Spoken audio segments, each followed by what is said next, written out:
Hello friends, welcome to my channel.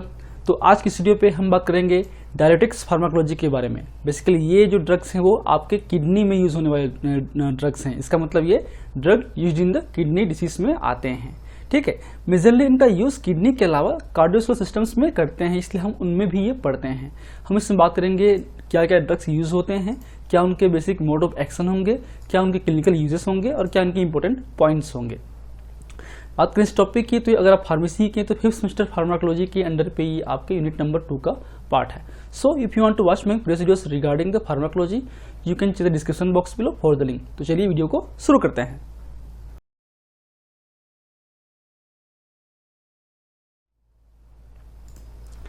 So diuretics means ऐसे drugs जो कि आपके यूरिन वॉल्यूम को इंक्रीज करे, यूरिन आउटपुट को इंक्रीज करे विद द साल्ट। ठीक है, जो भी आपके आयंस हैं, खासकर सोडियम आयंस को आपकी बॉडी से बाहर निकाले, साथ में उसके साथ में आपका वाटर भी बाहर निकलेगा। तो ये जो आपके ड्रग्स हैं वो अगर आपकी बॉडी के अंदर में हम जो है फ्लूइड रिटेंशन को रोकता है, बॉडी के अंदर में फ्लूइड को जमा होने नहीं देता है। ठीक है, तो इस डायरेटिक्स में बेसिकली 3 मेजर क्लासेस के ड्रग होते हैं। फर्स्ट हम बात करें तो हमारा है हाई सीलिंग डायरेटिक्स, जिसे हम हाई एफिकेसी डायरेटिक्स भी बोलते हैं, जिसे हम लूप डायरेटिक्स भी बोलते हैं। ठीक है, इसके अलग अलग नाम हैं क्योंकि ये आपके लूप ऑफ हेनले रीजन्स पे काम करते हैं, इस चीज़ का नाम लूप डायरेटिक्स भी बोलते हैं। और क्योंकि ये मैक्सिमम एफिकेसी शो करता है इसलिए आपको इसके हाई सीलिंग डायरेटिक्स या हाई एफिकेसी डायरेटिक्स भी बोलते हैं।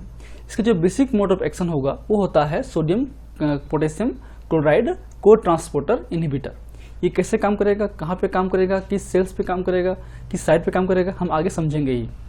ठीक, तो उसमें जो ड्रग्स आते हैं जो आपके ओल्ड ड्रग्स हैं जिसका यूज़ हम फ्रिक्वेंटली आज डेट में नहीं करते हैं, वो हमारा है फिनॉक्सीएसिटिक एसिड डेरिवेटिव्स, जिसमें आते हैं इथाग्रेनिक एसिड।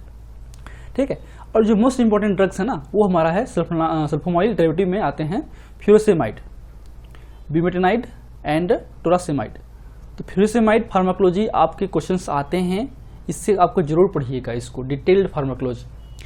इन टॉपिक्स के जो डिटेल्ड फार्माकोलॉजी हैं ड्रग्स के, चाहे आपके लूप डायरेटिक्स के हो, थायजाइड्स के हो, पोटेशियम स्पेरिंग डायरेटिक्स के हो, वो ऑलरेडी बन चुके हैं, प्लेलिस्ट पे अवेलेबल है फार्माकोलॉजी 5th सेमेस्टर के प्लेलिस्ट पे जाके जरूर चेकआउट कीजिएगा।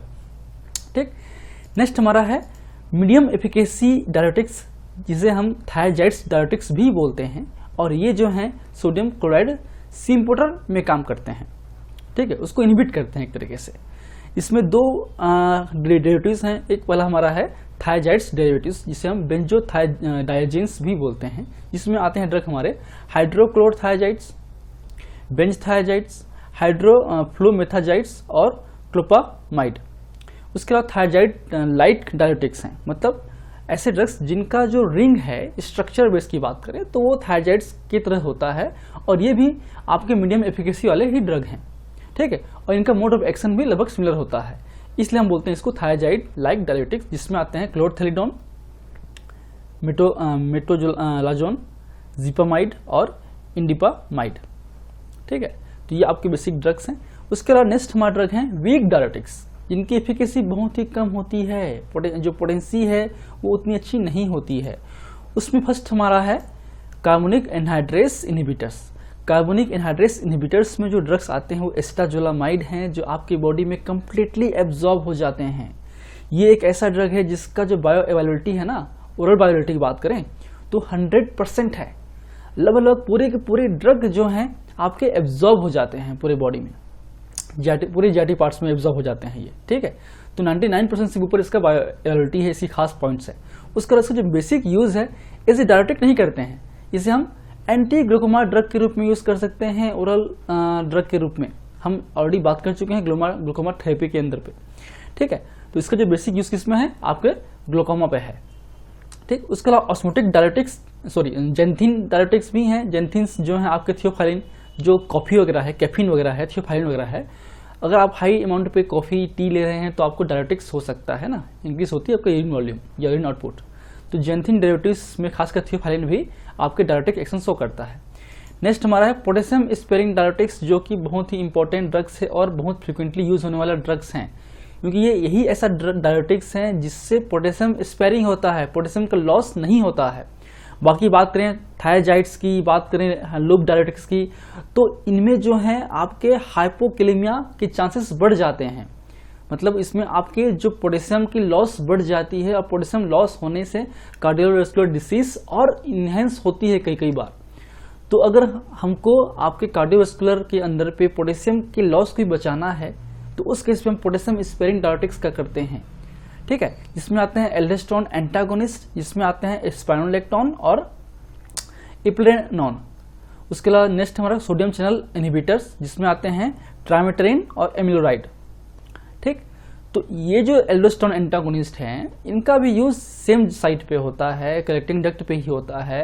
और क्योंकि एल्डोस्टेरोन जो हैं आपके इस चैनल्स को, सोडियम चैनल्स को के एक्सप्रेशन को, उनके जो सिंथेसिस को बढ़ाते हैं, डायरेक्टली वो इनहिबिट नहीं करते, ठीक है, चैनल्स को बनने से रोकते हैं। जो चैनल्स कम बनेंगे सोडियम आयंस जो हैं रीएब्जॉर्ब कम होगा और इजिली वो आपके फ्लूइड्स के थ्रू, यूरिन के थ्रू बाहर निकल जाएगा। लेकिन पोटेशियम की लॉस बच जाती है क्योंकि ये आपस में सोडियम अगर रीएब्जॉर्ब होगा तो पोटेशियम यूरिन पे आता है, ठीक। तो ये रीएब्जॉर्प्शन से रुकता है, इसलिए पोटेशियम यूरिन पे नहीं आ पाता। हम आगे देखेंगे, ठीक। उसका नेक्स्ट हमारा है ऑस्मोटिक डायरेटिक्स, जिसमें आते हैं मैनिटोल, आपके आइसोसोर्बिड, ग्लिसरॉल, ये सब आपके ग्लिसरीन वगैरह ये सब आते हैं, जिनका भी यूज हम ग्लूकामा में भी करते हैं और आपके एसिड डायरेटिक्स भी करते हैं। इनका जो मेन क्लिनिकल यूज है वो आपके किडनी डिजीज के अलावा, वैसे बात किए थे हम लोग कार्डियोवास्कुलर डिसीज में, जैसे कि बात करें हाइपरटेंशन की मैनेजमेंट में हो, ठीक है, आपके CHF हार्ट फेलियर के केस में हो, उसके अलावा आपके पॉइजनिंग्स, ड्रग्स पॉइजनिंग्स या वाटर पॉइजनिंग के केस में हो, आपके पेरिफेरल एडिमा, आपकी बॉडी में एडिमा हो गया है, आपके ब्लड वॉल्यूम बढ़ गया है, प्लाज्मा वॉल्यूम बढ़ गया है, बॉडी में फ्लूइड रिटेंशन हो चुका है, तो उसको बाहर करने के लिए हम यूज़ कर सकते हैं। उसके अलावा किडनी डिसीज, किडनी फेलियर में जो है आपके यूरिन आउटपुट कम हो जाते हैं, तो उसको भी ठीक करने के लिए हम लोग यूज़ करते हैं आपके डायरेटिक्स का। अब हर एक ड्रग्स का यूज मोड ऑफ एक्शन कुछ अलग होंगे, किसी का कुछ ज़्यादा होगा, किसी का कुछ कम होगा। तो डिटेल्ड फार्माकोलॉजी पढ़ेंगे तो आपको समझ में आएगा। हम इस वीडियो पे केवल बात करेंगे इंपॉर्टेंट पॉइंट्स के बारे में। चलिए हम देखते हैं अब इसके बेसिक मोड ऑफ एक्शन के बारे में। तो ये हमारा नेफ्रॉन है। Nephron is the fundamental unit of the kidney. Kidney के जो फंडामेंटल या फंक्शनल यूनिट हैं, सेल्स हैं, वो नेफ्रॉन ही है। तो इसमें बेसिकली 3 मेजर यूरिन के जो फॉर्मेशंस के थ्रू होते हैं, उसमें आता है glomerular filtration, reabsorption and tubular secretion, ठीक। तो जब भी हमारा ब्लड आता है इस रीजन पे, आपके ग्लोमेरुलस पे, तो उसके थ्रू फिल्टर्ड होता है बाय द प्रेशर, ठीक। तो वहाँ पे आपके वाटर हैं, सोडियम है, क्लोराइड है और पोटेशियम, ये 3 मेन आयंस हैं जो कि आपके यूरिन पे आएंगे। Most of the ions water जो है रीएब्जॉर्ब हो जाते हैं, कुछ पैसिव के थ्रू, कुछ एक्टिव के थ्रू। जो रेड वाले हैं वो आपके पैसिव एक्टिव हैं और जो ब्लू वाले हैं वो लाइन, वो आपका क्या है, पैसिव डिफ्यूजन के थ्रू है। तो उसमें जो है आते हैं, ठीक है, ट्यूबुलर रीएब्जॉर्प्शन के थ्रू। फिर आपका पहुंचता है जो यूरिन है वो आगे, फिर पहुंचेगा हमारे आगे, नीचे जाएगा आपके मिडल एरिया पे, वहाँ पे डिसेंडिंग लिबम हैंडले है। यहाँ जो सोल्यूशन है वो एसिटोनिक होता है। यहाँ का जो आपका कंसंट्रेशन और यहाँ कंसंट्रेशन, इन दोनों का जो कंसंट्रेशन है यूरिन का वो या फ्लूइड्स का, वो सेम होता है, इसे बोलते हैं एसिटोनिक। बट इस एरिया पे जो है मैक्सिमम वाटर जो है आपके रीएब्जॉर्ब हो जाते हैं। जब वाटर रीएब्जॉर्ब हो जाएगा तो क्या बचेगा, केवल साल्ट बचेंगे। तो उससे क्या होगा, जो कंसंट्रेशन है आपके इस फ्लूइड का, यूरिन फ्लूइड का, वो इंक्रीज हो जाता है। इसे बोलते हैं हम लोग हाइपरटोनिक सोल्यूशन, ठीक है। फिर असेंडिंग लिप ऑफ हिनले पे यहाँ पहुँचता है, आगे जाके यहाँ पे होता है हमारा सोडियम क्लोराइड और पोटेशियम को ट्रांसपोर्टर्स, जो कि इसके थ्रू, इस एक्टिव ट्रांसपोर्ट्स के थ्रू हमारा रीएब्जॉर्ब होगा। तो इसको हमको रोकना रहता है बेसिकली, ठीक है। नेक्स्ट हमारा है यहाँ आएगा DCT पे, जहाँ पे हाइपोटोनिक होगा, क्योंकि यहाँ से भी वाटर निकल गया और यहाँ से भी हमारा आयंस, मैक्सिमम आयंस से बाहर निकल गए, क्या रीएब्जॉर्ब हो चुका है एक तरीके से। तो बहुत ही कम बचेंगे आयंस, तो एक तरीके से वो डायलेट हो जाएगा हमारा यूरिन और यहाँ पे होता है हाइपोटोनिक सोल्यूशन। उसके अलावा यहाँ पर भी आपके जो सोडियम और क्लोराइड सिम्पोर्टर है, उसके थ्रू भी सोडियम और क्लोराइड जो है आपके बाहर निकल जाएंगे, सॉरी रीएब्जॉर्ब हो जाएंगे, मतलब यूरिन से बाहर निकल जाएंगे, मतलब यूरिन में नहीं रहेगा, वो पहुंचेगा हमारे सेल्स में, ठीक।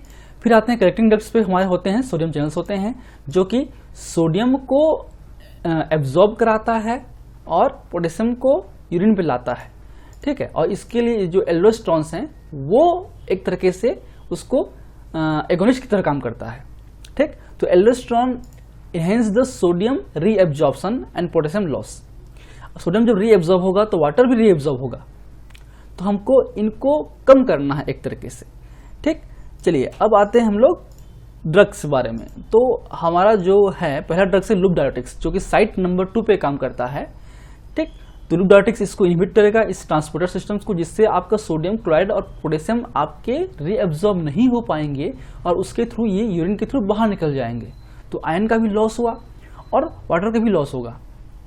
ठीक, सेम हमारा है साइट नंबर 3, जिसमें काम करते हैं थायजाइड्स डायोटिक्स, जो कि सोडियम क्लोराइड सिम्पोटर पे काम करते हैं, उसको इनहिबिट करते हैं। उससे भी हमारा सोडियम और क्लोराइड है वो आपके रीअब्जॉर्ब नहीं हो पाएगा।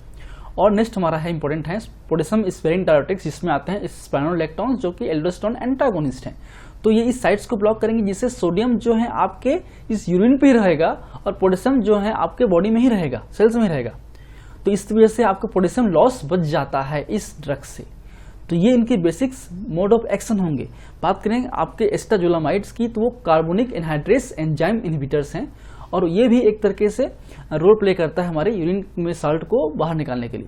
ठीक है, चलिए यहाँ तक हम बात करते हैं डायोटिक्स में। डिटेल्ड फार्माकोलॉजी ऑलरेडी अवेलेबल है हमारे चैनल्स पे, जाके जरूर चेकआउट कीजिएगा। अगर आपको सर्च करना है तो डायरेक्टली नाम टाइप कीजिएगा thiazides diuretics pharmacology by Rajesh Chaudhary sir. तो कोई भी टॉपिक का नाम लिखिए फार्माकोलॉजी के और मेरा नाम लिखेंगे तो आपको वीडियो मिल जाएगा मेरे ख्याल से।